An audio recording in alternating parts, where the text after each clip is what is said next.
Hey, everybody, and welcome to the Get Stuff Done podcast. My name is Bonnie Campo, and with me today, two special guests. We have Krista Bolin. We also have the director of the OMMA, Dr. Kelly Williams. Hey, Dr. Williams. Hi, how are you? We are doing really good. Krista is super excited to have you on, did a lot of study and research before this, and we will get off to the races here. I know you have a lot of exciting stuff going on right now. Can you talk to us about your big projects? And compliance seems to be one of those big initiatives right now. It absolutely is. It is my top priority for this year. This agency is about 2.5 years old, and we are now at over 10,500 business licensees. And that's a lot to keep track of. We started out with just a handful of compliance staff, and so getting that area of my team really staffed up to the right level is really critical to us being able to do our job well and make sure that our licensees are doing what they need to do so that the patients can be confident that the product they use is safe. So what we're working on right now is staffing up. Like I said, specifically in the compliance area, we just hired 11 new inspectors. They're stationed all throughout the state of Oklahoma. So that is a big bump on the 5 field staff that we have located here in Oklahoma City at the main office. So really getting those numbers up. We're going to do several waves of hiring for our field staff throughout the year. So those territories will have more of our staff out there. We want to make sure that every single one of our commercial licensees gets an inspection this year. And so that's a big change for a lot of our licensees who we haven't had the pleasure of meeting yet. And so making sure that we've got what we need to get out there, make sure that they understand the rules and the regulations and that everything's going the way that it should is really important to us. So I consider the progress we've already made there a really big win. We've already got the staff in place to get everyone inspected this year. So bringing those numbers up even more will make sure that we can respond quickly and effectively to any complaints or concerns out there and just keep a good eye on everyone. Being such a young agency, it's like you continually have to watch for those growth movements and really monitor the system as a whole. I know seed to sale is something you've recently kicked off. Can you tell us a little bit about that?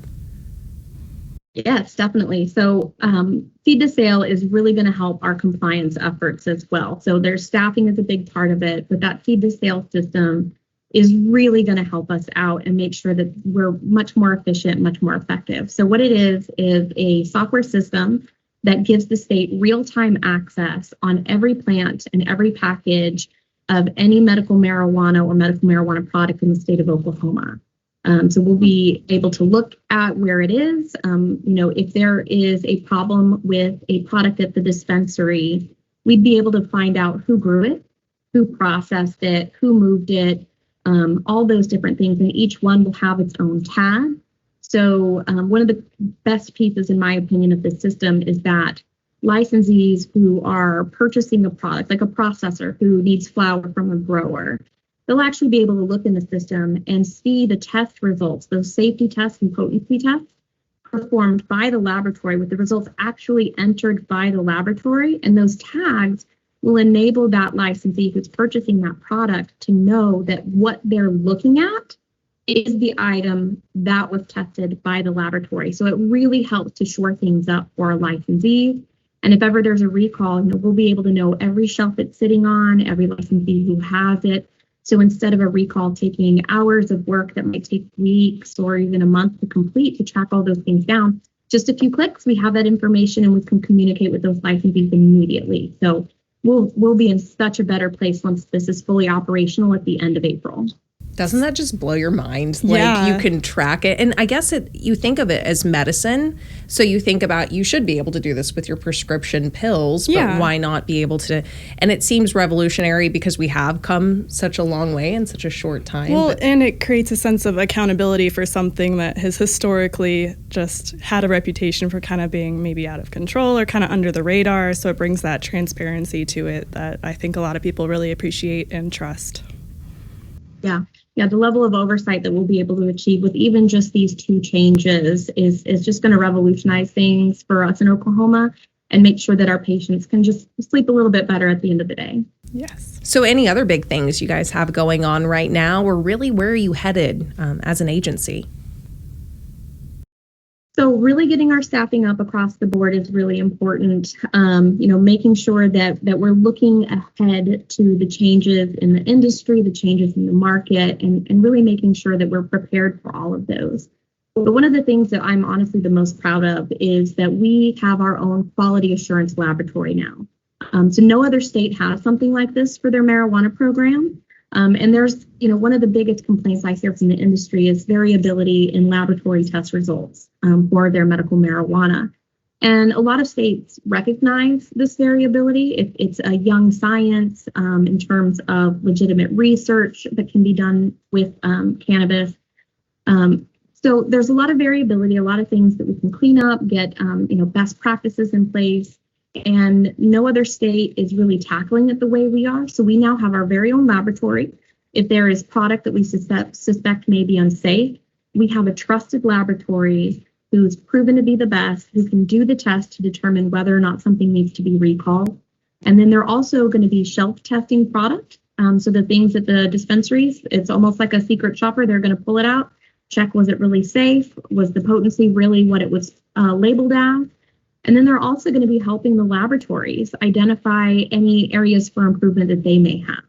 So any laboratory testing currently done on a medical marijuana product, they have to have a reserve sample in case a retest is necessary for any reason. And so instead of those going in the garbage, the QA lab can come and pick up a sampling of those, check them, and double check that the results put forth by the laboratory were accurate. And if they aren't, they can actually help walk the laboratory through their procedures and make sure everything is working the way it should, and get them to getting better results if there's some kind of problem with what they're doing. So we're already seeing huge improvements here, and we're just a few months into that contract. So a year from now, 2 years from now, we're going to be able to do amazing things, and we're going to be so far ahead of any other state. And we have seen people, I mentioned South Dakota to you just before we started this, and there are people looking at what we're doing in Oklahoma because we have made those innovations. That must be encouraging to you, because when we started all of this a few years ago, everyone was like, we had to grow really quickly, and we didn't know the direction at first, but it sounds like everything is just progressing. It really is. And, I talk with my counterparts in other states pretty regularly, even some that have had a program for a while. And I talk about some of the things we're doing. And, sometimes my ears perk up with things that we can do a little bit differently and improve. And a lot of times their ears perk up for the same reason, because, despite being so young of an agency, we're really getting things on the right path. And, we only had 60 days after passage of State Question 788 to start accepting applications. We didn't have a lot of time to review what was being done in other states or take those proactive measures. We really just had to stand up a system and get it done very quickly. So, we now are good at processing applications and getting those licenses out, although we're also making improvements there to speed up that process. But really getting things right, making sure that the market is safe, it's reliable, and that we have the oversight we need on it. So it's huge progress in 2.5 years, and a lot more to come. And I'm really excited about it. That's wonderful. We think about like 0 patients, right? Just being a few years ago. How many patients does Oklahoma have now that are registered with you all? And do you see that number continually growing? I mean, from what it feels like, I see so many dispensaries just in every city within the metro. So with the pandemic, was there any leveling off? Do you see that continued growth spike? And just really, where are we at? Mm-hmm. So we're currently at around 370,000 patients across the state of Oklahoma. So Krista's freaking out by that. She's like, I had no idea. Yes. Yeah, I mean, it really did surpass everybody's expectations in terms of what we thought we might see for a patient base. But Oklahoma is really unique. We don't have a list of qualifying conditions like a lot of other states do. So it opens the medical market up to a lot of patients who may not have access in other states. And, you mentioned the pandemic, and we did not see a slowdown in patient applications. We had to increase our hiring there. Based on the tax collections, it certainly didn't slow down and even kind of picked up during the pandemic. And if you think about all of the things people were dealing with throughout the past year, medical marijuana increases kind of make sense. So, patient numbers have yet to level off. So I don't know what that saturation point is for the medical marijuana patient totals. We haven't seen it yet, though, and we're having to hire even more staff to process all those applications because they keep going. Wonderful. Are you excited for anything? We kind of close this out every time we talk about, what's in the new frontier and what are you hopeful for and where do you really see medical marijuana going and growing? Is there anything you'd like to talk about there? So in terms of a regulatory body, it's hard to get excited beyond doing a really good job of what we're doing. And so what some of the things we're working on are improvements to the patient licensing process, improvements to the commercial licensing process. I've already talked about the compliance end, which is, like I said, my top priority right now and probably the thing that I'm most excited about. But being able to develop innovations in the licensing process itself is really exciting. We're working on, trying to create a physician portal so that physicians can log in and submit their referrals that way. That way it's behind a password protected system instead of them submitting those paper forms and us having to review them and then go look on a list of registered physicians one by one.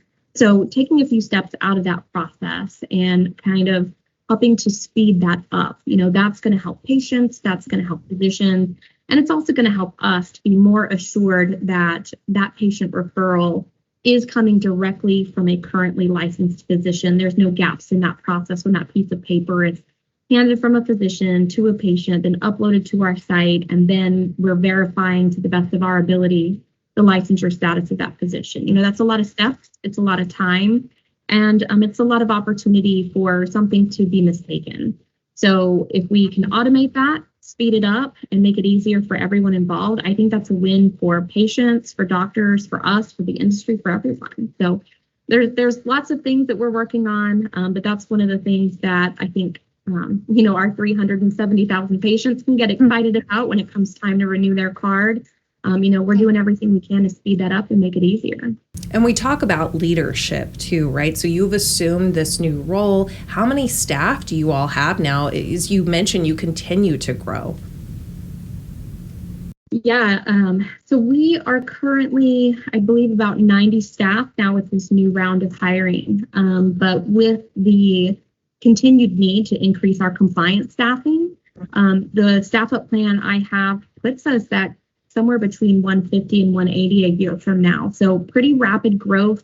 But as we increase our field staff presence, we also need administrative support, legal support, data analysts. So, as that piece of it grows, the whole agency has to grow. So we're building up pretty quickly, but I've got a really great leadership team who's with me through every step of the way. And even down to our call center and our processing staff, everyone here is just really committed to what we do as an agency. And at the end of the day, that's making sure that our patients are safe. Dr. Williams, what has it been like for you? It's been quite the whirlwind. I started just over a year ago as the deputy director, and then the pandemic hit and we had to suddenly send everyone home. And then my boss was promoted, so I was able to take on as interim director and now as officially as director, kind of take those reins over a little bit more directly and, follow through with that vision of staffing and, efficiency, effectiveness, and just finding opportunities to make things better every day. Well, I feel like, she fits in with what we're trying to do. Our director, Steve Harp, he has this mentality of get stuff done, and it sounds like they're getting stuff done over there. And it's a good time to work in state government. Well, especially, kudos to you and your team over there. Not only is this a brand new industry in Oklahoma, but then we had a huge pandemic just as you guys were still trying to find your footing along with that huge influx of applicants in the beginning. So well done, and I'm excited to see where you guys go in the future. Thank you. I'm excited too. It must have felt like the floodgates to a certain extent. You're like, we're open, and everyone's like, okay, You're just like, let's build something as we go, I guess. And it's continuing. And it's such a success, yeah. Well, Dr. Williams, thank you for your time. I just want to wish everybody over there well and good luck as you continue to build this. it's been incredible to witness on the outside. We don't see your day-to-day, but opening this up and letting just state government officials, average Oklahomans hear you unedited, it really drives home transparency and what I think makes it more accessible, those services you're offering. Absolutely. Yeah, thank you for the opportunity. I love getting to talk about what we do because I get really excited and I'm really proud of my team and everything we've been able to do. Wonderful. We're proud of you too. Okay, everybody, please go like and share this video. If you don't already follow the OMMA, now's a good chance. It sounds like they're open 24/7 to help you either online or through the phone bank. So be sure to like this video. Again, it was great having you, and guys, we'll see you next time. Thanks, everyone.